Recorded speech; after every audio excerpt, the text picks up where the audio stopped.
Jamaah. Yeay. Oh jamaah. Yeay. Alhamdulillah. Tepuk tangan lagi dong. Kita masih di Islam itu indah. Masya Allah, tabarakallah. Temanya juga masih sama. Ya Allah, mengapa aku dipertemukan dengan orang yang tidak tepat? Pasti ada hikmahnya. Nanti kita pelajarin lagi. Ada tayangan lagi nih. Pertemuan dengan keluarga setelah 29 tahun. Ini dia tayangannya, silakan. Masya Allah, tabarakallah. Sebenarnya kita tuh gak bisa jauh lama-lama dari keluarga ya. Ustaz Syam juga gitu gak sih? Oh nggak bisa. Nggak bisa kan pengen ya? pulang terus. Tapi selalu pengen pulang ya? Iya. Tapi pernah loh ada orang yang ngerasa kalau dia tuh berada di keluarga yang tidak tepat gitu Ustaz Syam. Nah aku pengen tahu nih. Ada kan nih pesan dari Rasulullah untuk para anak-anak. Baik anak kandung maupun maaf ya anak angkat. Yang saat ini merasa sifat orang tuanya bukan seperti yang diinginkan gitu. Atau ngerasa dia bukan lahir di keluarga yang tepat. Pesannya apa Ustaz? Silakan Ustaz Syam. Bismillahirrahmanirrahim. Tabi guruku Ustaz Maulana Habib Utsman, Masoni serta guru-guru kami melakukan Allah Subhanahu wa taala. Al-Qur'an surah Al-Ahqaf ayat 15. A'udzu billahi minasyaitonir rajim. Allah. Wa wassayna al-insana biwalidayhi ihsana. حملته أمه كرها ووضعته كرها وحمله وفصاله 30 شهرا. Potongan ayat ini menggambarkan kepada kita yang paling penting untuk kita syukuri dulu bukan karena ditelantarkan apa segala macam. Meskipun ditelantarkan tapi minimal ibumu pernah hamil ada kamu di dalam rahimnya. Jadi Al-Quran nyebutin tuh yang pertama itu susahnya itu ketika hamil. Jadi kalau misalnya kita lihat video tadi ditelantarkan habis dilahirin langsung dibuang. Minimal ada hamilnya subhanallah yang perlu kau berterima kasih kepadanya kepada ibumu. Meskipun mungkin yang mendengarkan ini Ustadz mah gak ngerasain ditelantarin ibu. Gak ngerasain ditelantarin ayah subhanallah. Kami menyampaikan ayat-ayatnya Allah. Mesti kita mensyukuri seorang perempuan yang telah kita tinggali rahimnya. Meskipun dia bukan seorang ibu yang baik, meskipun dia bukan seorang ibu yang soleha, meskipun dia bukan seorang ibu yang sempurna. Ada seorang datang kepada Nabi SAW, ya Rasulullah, ibuku mau berkunjung ke sini tapi dia masih musyrik, dia bukan Islam. Bagaimana saya memperlakukannya? Maka kata Nabi SAW, ibumu tetaplah ibumu. Maka perlakukanlah dia selayaknya seorang ibu. Muliakanlah dia. Padahal jarak yang paling jauh itu bukan jarak antar pulau. Jarak yang paling jauh itu bukan jarak antar negara. Jarak yang paling jauh itu bukan jarak antar benua. Saya di Jakarta, ibu saya di Makassar. Itu bukan jarak yang paling jauh. Tahu nggak jarak yang paling jauh anak dengan orang tua? Bukan antara alam barzakh, bukan. Jarak yang paling jauh itu kalau beda agama. Beda keyakinan, itulah jarak yang paling jauh itu. Tapi Nabi menghilangkan jarak itu dengan cara apa? Engkau tetap anaknya, engkau tetap berbakti padanya, engkau tetap memuliakan dia. Apalagi ibu kita masih seagama, cuma kurang solehah aja. Bapak kita masih seagama, cuma kurang bertanggung jawab aja. Tetap dia adalah ayah, dia tetap adalah seorang ibu yang engkau mesti berterima kasih kepadanya. Yang mana setetes air susunya tiada pernah bisa terbalaskan. Setetes darahnya ketika melahirkan tiada akan pernah bisa terbalaskan. Nantilah setelah dia tiada engkau lihatlah bekas-bekas peninggalannya dan akan membuat menetes air mata ini. Disinilah dulu bapakku sering duduk, disinilah dulu mamaku sering bikin teh, disinilah dulu orang tuaku lewat, disinilah orang tuaku yang dahulu ku bentak, disinilah lewat dulu orang tuaku yang pernah ku sakiti hatinya. Maka Nabi SAW tidak pernah memberikan jarak antara anak kepada orang tuanya meskipun orang tuanya bukanlah orang yang beriman. Nah itu jarak yang paling jauh sudah beda iman. Berarti kuncinya tidak ada jarak ya? Tidak ada jarak itu ya? Karena memang dia punya jasa terhadap hidup kita. Masya Allah, terima kasih Ustaz Syam untuk penjelasannya. Sony. Tepuk tangan lagi dong, Masya Allah. Yang paling semangat boleh curhat. Yuk kita masuk lagi ke segmen curhat dong Ustadz. Iya. Kami curhat. Yang mau curhat lagi boleh angkat tangannya yang mau curhat. Di sebelah sini lagi dulu ya, nanti deh. Ibu ya. Oke. Ibu boleh sini? Coba kasih salam seluruh masyarakat Indonesia.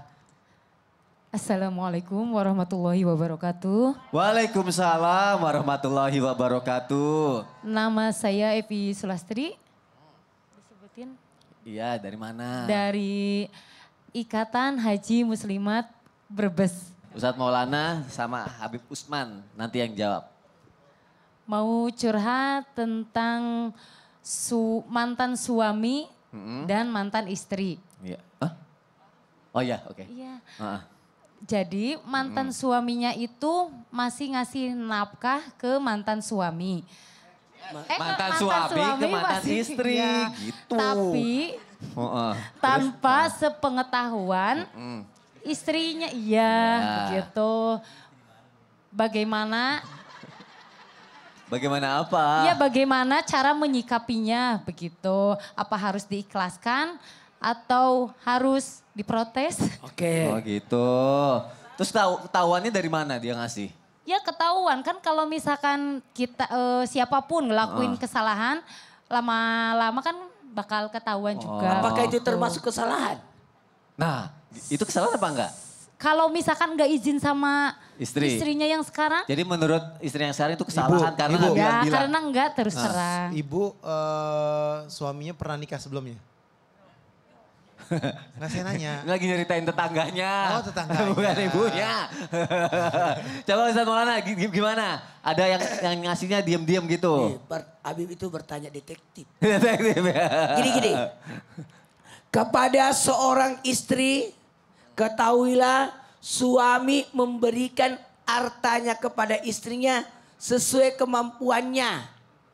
Setelah dia penuhi dulu kebutuhan pribadinya, baru sekelilingnya.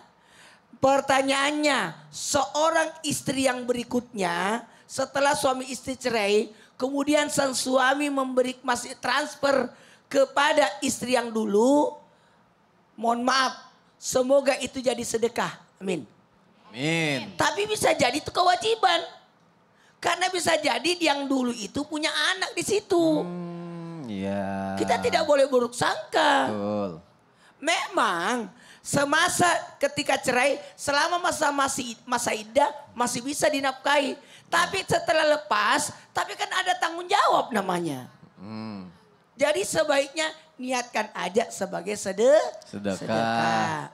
Mungkin ibu khawatirin kok nggak bilang gitu kali. Mohon maaf, kalau semua bilang-bilang hancur sudah. Oh, takut istrinya cemburu gitu ya? Iya, ada sesuatu yang boleh istri tahu, ada istri pura-pura nggak usah tahu. Oh, padahal udah Karena tahu. kapan tahu sakit hati. Gitu. Jadi gini aja, kita kadang-kala pura-pura buta, pura-pura nggak mencium, pura-pura nggak dengar, itu aja supaya hatinya tenang. Kalau ada orang ketuk, pura-pura aja nggak cium. Tahan napas ya kalau kemana-mana berarti Iya. ya Bu. Coba Habib gimana Habib? Kan tadi saya nanya, ibu atau tetangganya? Mungkin tetangganya curhat Bib. Tetangganya.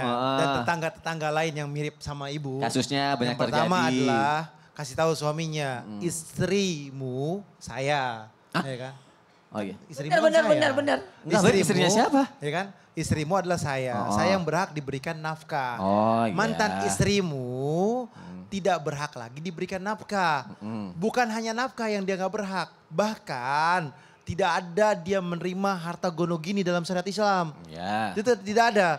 Nah, apalagi engkau memberikannya. Apakah engkau punya cadangan selain saya? Kan ini kan pertanyaan. Kan kita kan ketahuan nih. Iya. Ya kan? Apakah engkau mempunyai cadangan selain saya? Itu yang kedua. Yang ketiga, tolong. Ketika kita membina rumah tangga, jangan engkau memancing-mancing. Akhirnya timbulnya keributan di dalamnya. Ini tipu daya setan yang membuat apa? Membuat keributan dalam rumah tangga. Dan kepada suami, ya kan? Kepada suami, janganlah kalian mempunyai sebuah urusan dengan mantan suami kalian, mantan istri kalian. Kecuali mantan istrinya, betul kata Ustadz Maulana, mempunyai anak. Anak itu wajib untuk diberikan nafkah, bukan istrinya, tapi anaknya. Dalam syariat agama diberikan harta atau diberikan uang saku ataupun diberikan uang jajan atau diberikan tempat yang layak untuk anaknya, bukan mantan istrinya. Dan diberikan apa lagi? Pendidikan yang baik, pengajaran yang baik. Dan wajib bagi orang tua mendidik anaknya dengan didikan mengikuti ajuran baginda Nabi Muhammad SAW dan berada dalam sebuah kebaikan. Tentunya ingat, wajib bagi bapak dimanapun anaknya ambil seminggu 2 kali, seminggu 3 kali atau lebih bagusnya tiap hari mana yang lebih dekat dengan agama, didiklah dia dengan didikan agama sehingga mendapatkan ridhonya Allah Subhanahu wa Ta'ala. Ya, saya juga setuju sama Habib. Kalau sudah mantan istri ini masih dinafkahi, bahaya. Tiba-tiba mantan istri itu sudah menikah, nanti cemburu suaminya. Semoga teman ibu nonton ya, atau misalkan nggak nonton bisa disampaikan nanti pesan-pesan dari Ustadz ya. Terima kasih Ibu. Sama-sama. Sudah lega sekarang? Sudah diwakilin ya sama Ibu ya, mungkin curhatan dari teman Terima Ibu. kasih Pak Ustadz. Sama, ayah amin. Terima kasih Pak Ustadz katanya, Habib terima kasih. Jamaah pokoknya tetap di Islam itu indah. Nanti kita bahas lagi nih. Ya Allah mengapa aku dipertemukan dengan orang yang tidak tepat gitu ya. Ada jawabannya lagi, tetap di Islam itu indah. Jamaah oh jamaah. Alhamdulillah.